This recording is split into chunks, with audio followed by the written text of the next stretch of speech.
Le 4 novembre 2021, je me suis lancé dans un projet un peu fou. Faire le tour de la planète en stop. Du voilier stop pour traverser les océans à la simple voiture, ma règle est simple. Comptez sur la seule force de mon pouce pour rentrer à mon point de départ. Moi, c'est Antonin. Alors si tu veux suivre mon aventure autour du monde, abonne-toi.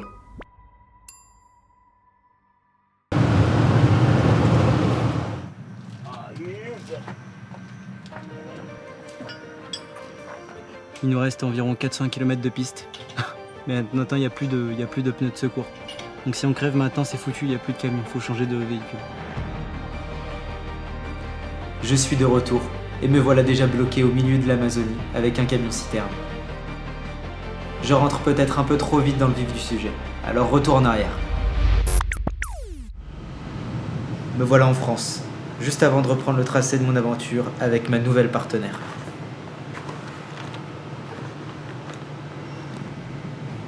Bonjour. Je sais même pas si on m'entend. On t'entend pas.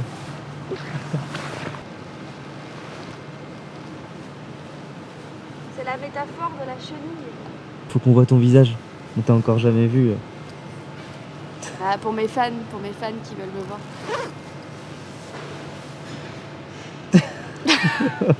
Bon, et bien c'est la reprise à Cayenne. Là, ça fait déjà quelques heures qu'on a Charles de Gaulle. On attend notre avion qui est encore dans 5 heures. Et puis vous avez pu voir Emmanuel.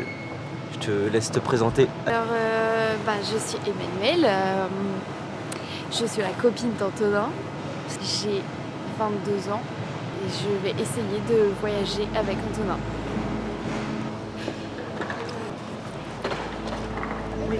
Maintenant, c'est maman va prendre, d'accord? La pression monte un petit peu ou pas? C'est le cas de le dire, parce qu'on va prendre la vie. Oh non mais... Refais, Vas-y. je peux. Bon, la pression monte un petit peu. Tout à fait. C'est moi qui ai les hublots.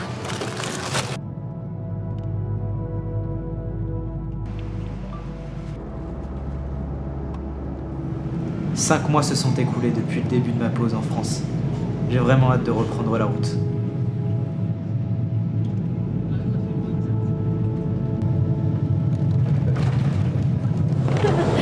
Est-ce qu'il fait chaud un petit peu là? Non, je sens pas la chaleur, mais je pense que je suis dans le déni. Ah, il fait chaud. Bon, eh bien nous voici à Cayenne, à l'endroit exact où je m'étais arrêté l'année dernière.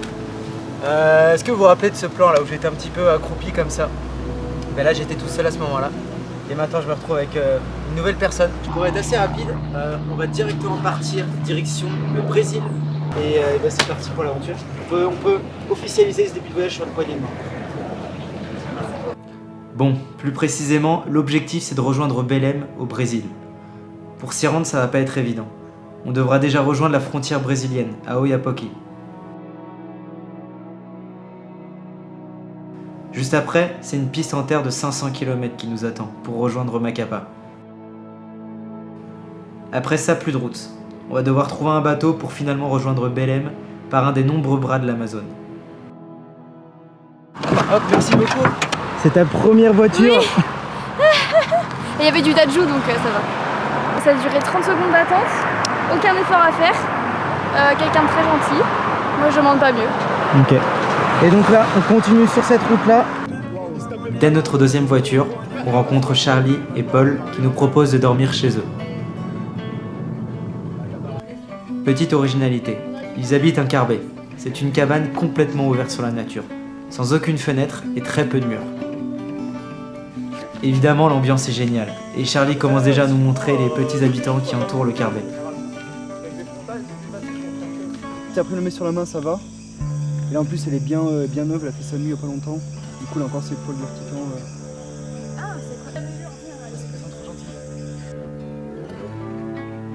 On terminera la soirée par un bon repas, et on ira vite se coucher, complètement fatigué de cette journée.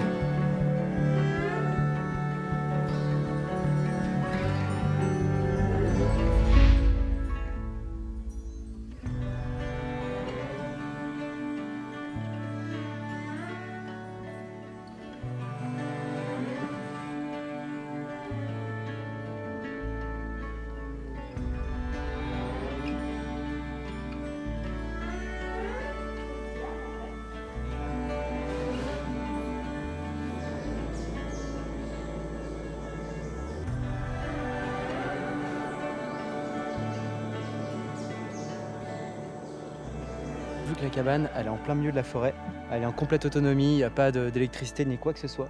Du coup, ils ont des panneaux solaires que je ne vois pas. Ils ont des grosses cuves d'eau comme ça.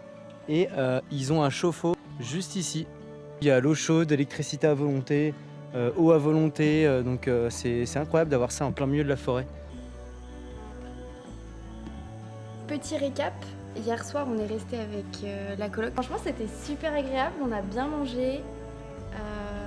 C'était très bizarre, en tout cas pour moi, d'être accueilli comme ça d'un coup, comme chez nous, mais c'était génial. Et du coup on a passé une nuit avec les bruits qu'on entend un petit peu là, mais qui étaient décuplés de la forêt qui est tout autour. Et ce matin ils nous ont laissé la maison, qu'on prenne notre temps et tout pour repartir parce qu'ils travaillent. Du coup là on va leur laisser un petit mot et on va repartir vers Saint-Georges. Là on se prépare tranquillement. La cabane vraiment elle est trop cool. Il y a des petits... cabane. C'est une cabane. Ça s'appelle un carbet. Un carbet. J'aimerais qu'on utilise le Un carbet. Ce superbe petit carbet au milieu de la forêt. Et là il y a à peine 10 minutes, il y avait une dizaine de singes juste en face de nous. Le temps que je mette l'objectif, c'était trop tard. Mais l'envie était là. Donc là on va devoir se mettre en plein soleil, un bon 2 heures de route. Et puis arriver à Saint-Georges, c'est la frontière avec le Brésil. Donc une première grande étape. Hein. Je peux même pas... En fait, j'arrive pas à concevoir qu'on va devoir se lever et marcher. C'est trop dur.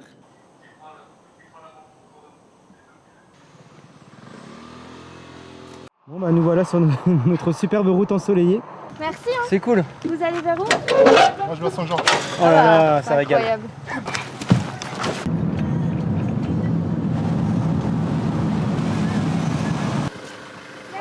Merci beaucoup. Passe une bonne journée. Merci beaucoup. On a la frontière avec le Brésil. Dans quelques minutes, on y est. Donc là, c'est le poste frontière de la France. Et donc là, on a juste le pont. Et après le pont, on est au Brésil.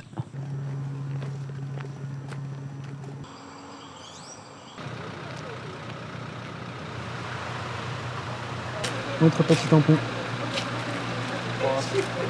Donc là on va rentrer directement dans une ville assez pauvre. Donc là en fait je vais cacher ma caméra et on va se trouver un hôtel et puis je vous reprends dès qu'on est dans l'hôtel et puis je vais sortir la GoPro je pense. Bon hier soir on est directement allé dans un petit hôtel. On a galéré à le trouver. On a galéré à retirer de l'argent, on a galéré à tout. Donc je sais pas si vous voyez mais j'ai plein de piqûres de moustiques. Ouais, qui date d'hier. Qui date d'hier quand on était dans le carbet, dans la cabane. Et du coup là juste sur la main j'en ai un petit peu moins de 30. En une nuit, plus de 220 piqûres de moustiques alors que j'avais du répulsif. La morale, ne pas faire confiance au répulsif à moustiques qui ne marche pas visiblement. Par contre Emmanuelle, elle en a quasiment pas de piqûres donc j'ai tout pris pour elle. Voilà, je me suis sacrifié. C'est pour toi que je l'ai fait, hein, vraiment. Je sais. L'objectif d'aujourd'hui, c'est d'aller jusqu'à Macapa, objectif ambitieux qui, selon moi, ne sera pas atteint, mais peut-être que je me trompe. Et du coup, c'est marqué sur Google Maps 8 heures de route, mais en fait, en réalité, c'est une route de piste. Donc en fait, ça devrait mettre beaucoup plus de temps, sachant qu'en plus, il faut compter le temps de trouver une voiture. C'est possible qu'on n'y arrive pas et qu'on doit dormir je ne sais où ce soir. Et voilà. Mais on va y croire. Et nous voilà partis avec la GoPro. J'arrive pas avec ma sangle. T'arrives pas avec ta sangle. Voilà, on va essayer de trouver une voiture. Donc là, il y a une petite technique qui change un peu, c'est que... Donc on s'est fait un petit papier pour montrer un petit peu notre trajet. Et puis en plus de ça, on a un petit texte en portugais. On a les photos avec les écoles, le petit Insta, des petits trucs, enfin pour qu'ils comprennent. Surtout qu'en fait on parle vraiment pas du tout portugais, donc là au moins on a moyen de se faire comprendre. Bon, on a été déposé un petit peu plus loin par, tu te rappelles de son nom? Lenny. On est au début de la saison des pluies, donc il pleut de temps en temps. On a peut-être nos chances avec un camion, celui-ci. Donc là on essaie de discuter avec lui, sauf qu'il parle vraiment que portugais quoi, donc c'est pas évident. Nickel.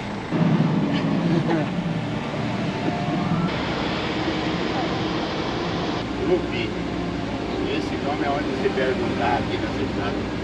Macapá, vamos ver. Bon là on a trop de chance, on est dans un camion direct pour Macapá. Franchement, j'y croyais plus, mais j'y croyais plus. Hein. Là, vraiment, c'est. J'ai même pas compris son prénom. J'ai compris non plus. Dieu dans la phrase qu'il a dit. Du coup, pour moi, c'est devenu Dieu. Voilà. On est encore sur de la route normale, mais là dans 200 mètres c'est de la piste. Et donc on va passer sur quasiment 500 km de piste. Le Brésil. Plus qu'un pays, c'est un véritable continent dans le continent. Il fait près de 16 fois la France. C'est une terre de contrastes. On y vient aussi pour ébranler ses certitudes, au contact d'un peuple extrêmement accueillant, qui a su conserver sa joie de vivre malgré les difficultés. Le Brésil est une frontière culturelle à franchir, que l'on essaiera de vous montrer du mieux que l'on peut.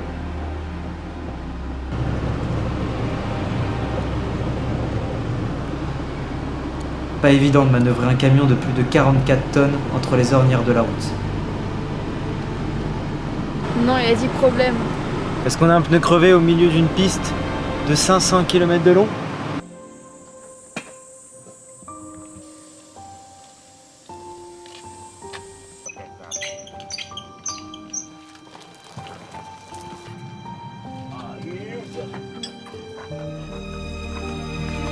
Il nous reste environ 400 km de piste.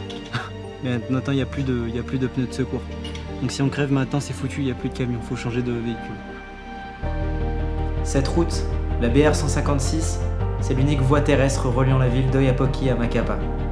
C'est aussi la seule qui pourra nous permettre de rejoindre le reste du Brésil.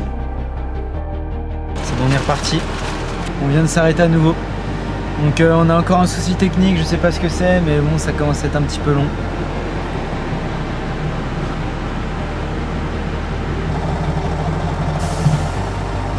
Finalement, le problème n'est pas qu'une simple crevaison.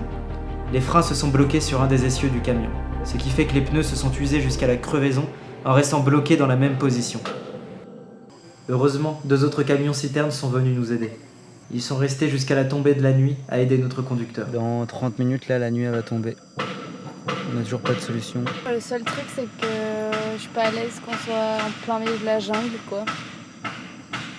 C'est juste ça en fait. On est impressionné par l'entraide qui règne sur cette route. La rudesse du métier les oblige à la solidarité. Bienvenue dans un nouvel épisode de Route de l'impossible. Aujourd'hui, on est en plein milieu de l'Amazonie. On est bloqué depuis plus de 7 heures d'affilée. Bientôt, vous en saurez plus sur notre nouvel épisode de Route de l'impossible, aux confins de l'extrême. Ça t'amuse? Ça m'amuse beaucoup. Qu'est-ce que tu fais là? Je médite sur la vie. Bon bah voilà, on est seul face à notre destin maintenant. Salut Bobby. Merci frérot. Pour finir, on trouvera une solution. Rouler sans pneu arrière gauche, une méthode originale qui a le mérite d'être efficace pour ne pas abîmer les pneus de secours. Rouler la nuit n'était pas évident pour Eddie, notre chauffeur qui était complètement fatigué. On a décidé de dormir sur la route aux abords d'un petit village.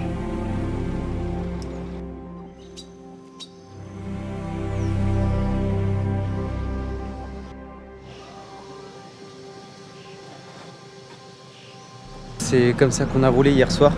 En fait, la technique elle était simple, c'est de carrément retirer le pneu. Là, je pense qu'il va rester sans pneu et qu'on va faire les 400 km restants sans pneu. Je pense. Les enfants qui attendent pour entrer en classe.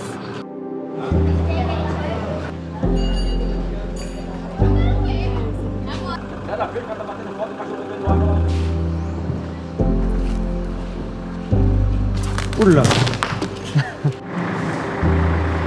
Alors voilà la réparation de ce matin. En fait ça touche le sol à certains moments.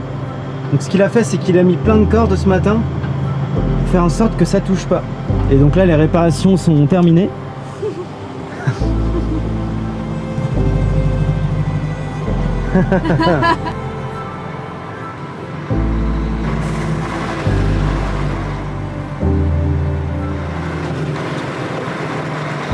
Sobrevoava e já sabia que era eu, via todo mundo. Aí deu melhor que eu esperava. Aí eu comecei a mexer com.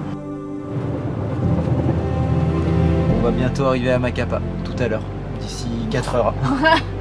Non, d'ici au moins 5 heures je pense. Dans 5 heures peut-être qu'on va arriver.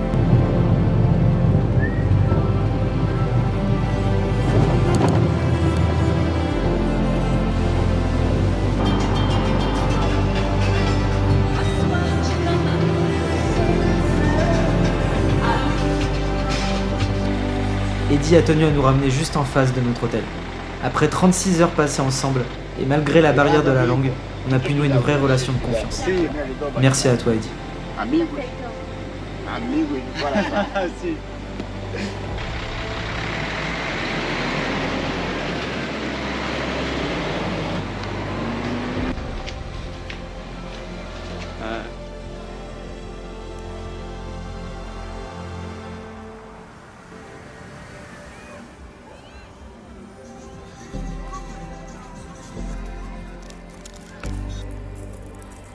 On décide de ne pas s'attarder à Macapá et de partir en direction de Belém. On a trouvé un embarquement le lendemain matin et on veut pas louper l'occasion. Bon, on quitte notre petite chambre d'hôtel pour la seconde étape. On a un petit peu de route, il faut qu'on s'achète un hamac parce qu'on va dormir en hamac dans le bateau et puis c'est parti.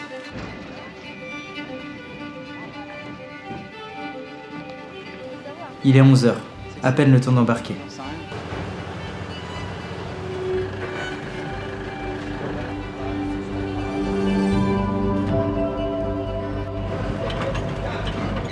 Le bateau s'ébranle pour se décoller lentement du ponton et amorce ses 24 heures de navigation.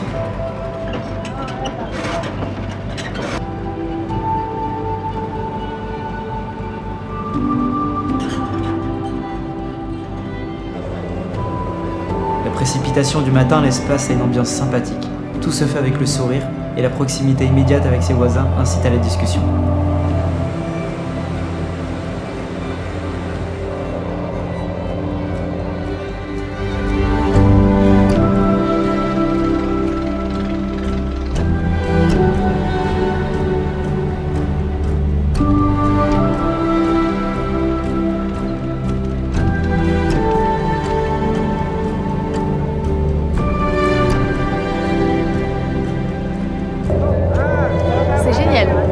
C'est la seule source de chocolat que j'ai trouvée, donc je suis obligée. Ça fait grandir. C'est avec des vitamines et des minéraux quand même. Je pense que c'est vraiment très bon pour la santé.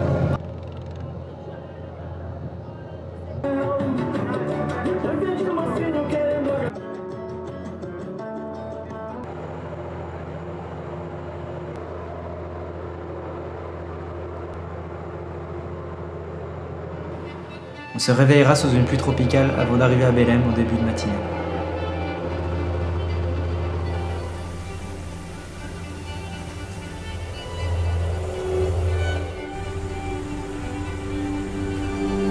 Je suis en train de te dessiner. C'est comme ça qu'on fait passer le temps. J'ai hâte de voir le résultat. C'est moi là? C'est super réaliste. Mais c'est horrible. Je te dessinerai plus, c'est bon, ça m'a saoulé. Belém, incarnation du destin amazonien. La ville a connu une prospérité fulgurante au début du XXe siècle grâce au commerce du caoutchouc avant de retomber dans l'oubli lorsque le filon s'est tari. Certains monuments du vieux centre témoignent encore de cette faste période. Aujourd'hui, la métropole compte plus de 2,5 millions d'habitants et est hérissée de tours et de gratte-ciel. Le pouls de la ville bat à présent sur son front de mer. Autour du port, des bateaux de pêche multicolores débarquent leur prise sur les quais.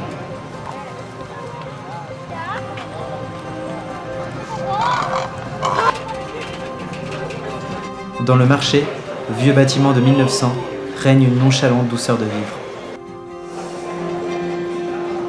On y trouve aussi tout au long du quai une grande variété de fruits et légumes exotiques. Mais aussi tout autour, des stands de jus et de petits plats chauds, des vendeurs de crevettes séchées, de farine, de plantes médicinales et même de filtres d'amour. De quoi s'occuper toute une matinée. Non, c'est du parfum. Ouais, mais c'est du parfum qui te rend riche. Ah oui.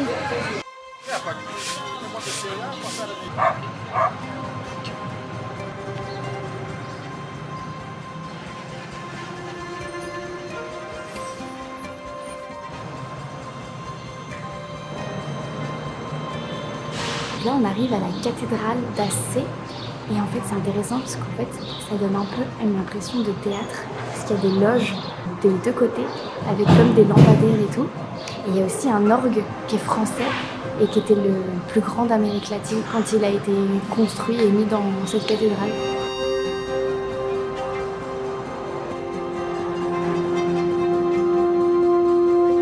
Alors ici on est vraiment dans le centre colonial de la ville. Ils ont pu construire de très gros bâtiments comme la cathédrale qu'on vient de voir. Vous avez tout le marché avec vraiment des bâtiments néoclassiques. Et vous avez aussi une particularité, c'est sur la place centrale. Il y a un énorme théâtre. On va y aller ce soir. C'est 2 € l'entrée, on a vu, donc c'est vraiment pas cher. On va voir un quintet, ça s'appelle, donc un ensemble de violons, de contrebasses, tout ça.